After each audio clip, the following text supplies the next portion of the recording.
Hey,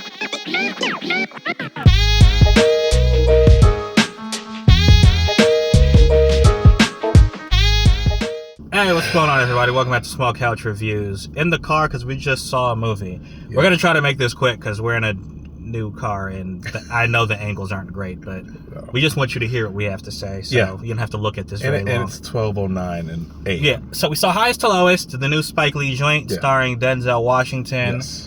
I have to admit, I forgot what the trailer was about, but just for a recap, Denzel is a record mogul, record executive in this movie.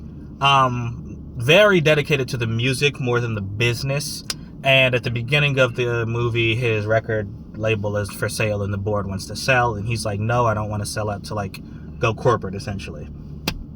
All this changes when his son kidnappers attempt to take his son, but instead take his driver's son. So now, and they demand $17 million for his return. So now Denzel Washington's character, named David, has to kind of determine whether or not he's going to pay this money that he was going to use to buy his record label back and establish his legacy, or if he's going to do the right thing, and pay for his friend's son's pay the ransom, essentially. Yeah. The movie is actually a lot more than that, but that is what that's what it starts you off with. We're gonna stay with that. And it's not gonna be long because Jovi and I, we don't normally talk during movies, but it was very apparent neither of us really liked this, and I don't want to be negative because I actually disliked a lot more of this movie than I liked. Yeah, very much so. So let's get right into it, bro. There's a lot to dislike, but I'm gonna try to stick with the major points. First, it's very melodramatic, especially in the beginning. Whenever his wife and Denzel's wife and son are on screen, it's almost like a soap opera. Oh, see, okay. And I was like, why are you acting like this? Those are my exact words. Yeah. And I'm like, I already know what the fuck I'm going to say. Yeah. And I know I've been doing good by that cursing, but I was like, oh my gosh, this is a soap opera. Yeah. This is soap opera acting. That's exactly soap opera acting. There's a point where she's running because, like I said, they thought their son was kidnapped, but he returns home. And she's running and screaming his name. And I'm like, normal people don't do it like that. Like, what is happening here? And it's so contrasting because Denzel's not like that. She's holding him and she's like, oh. Yes. Oh. Yes. And it's just like she's literally looking around for a cue. Yes. Cry again, put your head behind Denzel. It's so weird, such weird direction. Yeah. Because I don't think she's a bad actress, but it seems like this was a choice. And I'm like, bruh, I don't like it.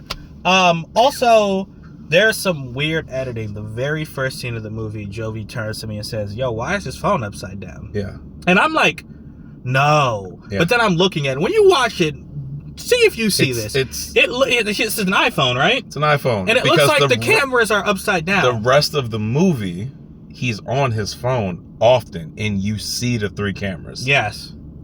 It's the top of the phone because you can see, it's just gold. He has a gold case. Everything's gold for him. Yeah. That's his aesthetic.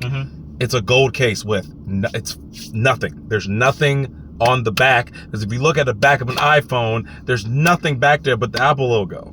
Yeah, and that's that's one thing, but then you notice even the way scenes transition, it's weird. It's almost like there's a lot left on the cutting room floor. There's a point where he not to give away, I'm not going to give it away, but during the ransom, there's a decision that has to be made, and Denzel's like, whoa, no, okay, I don't think I want to do this, right? And, so they come to him and they ask him one final time, hey, have you changed your mind? And he's like, nah, I don't think I'm going to do it. Then the scene switches, literally just goes to the next scene, cuts to black, goes to the next scene, and he's like, all right, good news, we're about to do this. And I'm like, wait a minute, what just happened here? Yeah. It's almost like he made this huge decision off screen. Yeah. The movie just cuts like that. But then you have scenes, then adding to that, then you have scenes that mean nothing. And that was going to be my last thing. This movie is too long. And it's too long for one reason. Spike Lee has his Spike Lee isms where he throws in, artistic choices. Yeah, and culture. And, you know, while I appreciate that, like, even the name of the movie comes from a song that's played called Highest to Lowest. Yeah. And I love the song. It was sung very beautifully, but at the same time, I'm here for a narrative. I'm not here, you know, like, for an art show. Yeah. And, you know, so I can appreciate it, but when it is so much like it is in this movie, like, there's a lot of time spent not progressing the narrative. And you're like, bro, what is going on? And again, that goes back to some weird editing. There are 2 chase scenes in this movie where I'm like, why is this still going on? There's a train scene where literally he's just riding a train, and you're seeing people of New York City. And again, another Spike Lee-ism. He hates Boston, obviously, because of sports. But, like, you know, you see the culture of the city, sure, but I'm like, bro, he's been on this train for so long. Like, what are we gonna do? 4 stops. Yeah, and they show every single stop. And then, last thing, there's background music all throughout this, and it's very loud. So loud and distracting. It's really loud. Again, we don't talk, and I was turning to Jovi. I was like, yo, has this music been playing the whole scene? And he was like, yes. So, like, I've been doing a lot of 1-minute reviews, as you guys can see online, and you have not seen me physically. And what I was going to say within that 1-minute review is this felt like this was written to be a stage play, and Spike got his hands on it, and then he wanted to be super artsy with it. And it's just like, it was already going to be artsy and weird and odd because it's a stage play. That's what we love about stage plays. That's true. It did and feel then like that. He decided, I'm going to throw Spike at this. Yeah. I'm going to spike it up. And he over. Yeah. I have to preface to say that he is top 5 best directors ever. Yeah, no, I agree.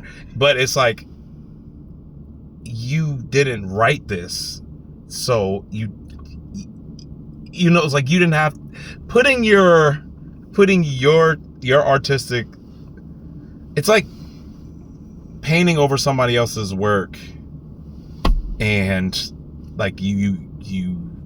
Well, yeah, because I mean, this wasn't an original story. I think it said it was taken from a Kurosawa story, which I forget exactly which one, but it's inspired by other things. Right. But again, because Spike Lee's done this, like in that movie, I'm forgetting it, but it stars Denzel's son, and he infiltrates the Ku Klux Klan. That's the one he won the Academy Award for.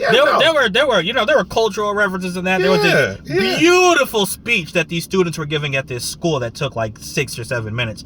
I loved it. Yeah. It worked there. Yeah. Here, it's not working because you're telling me that, like, I'm pressed for time, but I don't feel like the movie is pressed for time. This does not feel like a kidnapping film. Yes.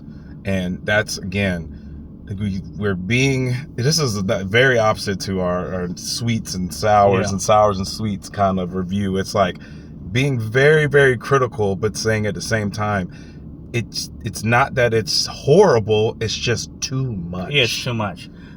It's just a lot. Speaking of too much, the last thing I'm going to say before I get to what I liked, I didn't like A$AP Rocky. Not necessarily because, I mean, he is meant to be unlikable in this movie. His character just didn't. He just felt, for one thing, he felt so cartoonishly evil that I didn't believe him. Right. Same with the cops. I didn't believe the cops were cops. The cops were doing things and talking like things and throwing out references. They had different tonal changes where they'd be rude 1 minute, then understanding, then yell at somebody, and then... Or they'll cut to them when they're not with everybody else, and they're talking, and all of a sudden one cuss, bingo! Like, I know what's going on. Exactly. And you're like, again, people don't talk like that. Like, we don't feel... It's like Spellman, baby! And it's like, what? Yeah, I honestly feel like this is how it's going to sound. The cops in Law and Order were more believable than this. Yeah. Ice-T is more believable than these cops. I was like, what? All right, but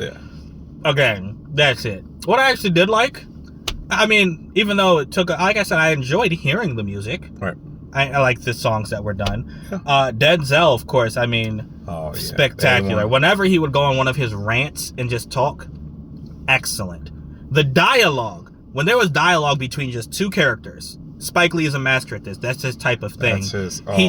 These two just talk, and they're talking about Like, they're talking about what's happening in the movie, but you can definitely tell it applies to, like, life in general. Yeah. I love that. And then, like, the shots while they're talking, all were dynamic with that. Like, that separates from the whole movie. If we could just get clips of those, I feel like it would be a better linear story than what we got.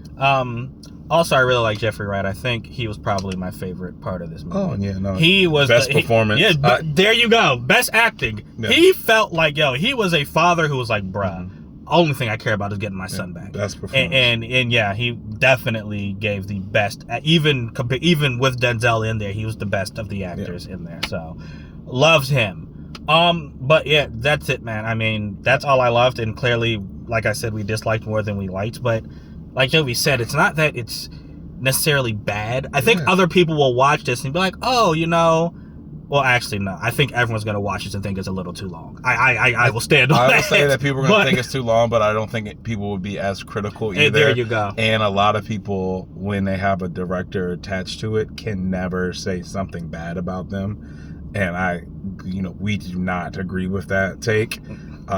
Love Spike again.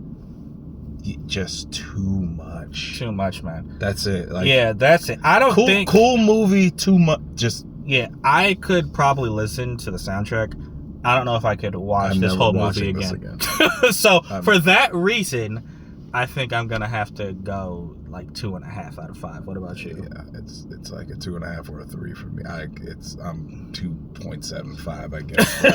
Okay. It is very much so. Like, I didn't know where to go with that because when I liked it, I really liked it. There you go. And then when I was just sitting there saying, I literally said, what the fuck are we watching? And again, we saw this movie at 9:30 at night. It is now 12:21. We are literally doing this one take to get it to you guys because we're a week and a half late. Yeah.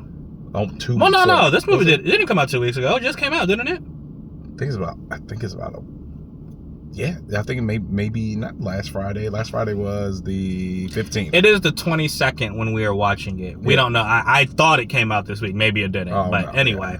Yeah, that's it. Highest to lowest. Okay. Highest to lowest. Yeah. When you see it, let us know what you think about it. Appreciate you guys for listening. Comments. Thank you so much. Until next time, we out. Deuces.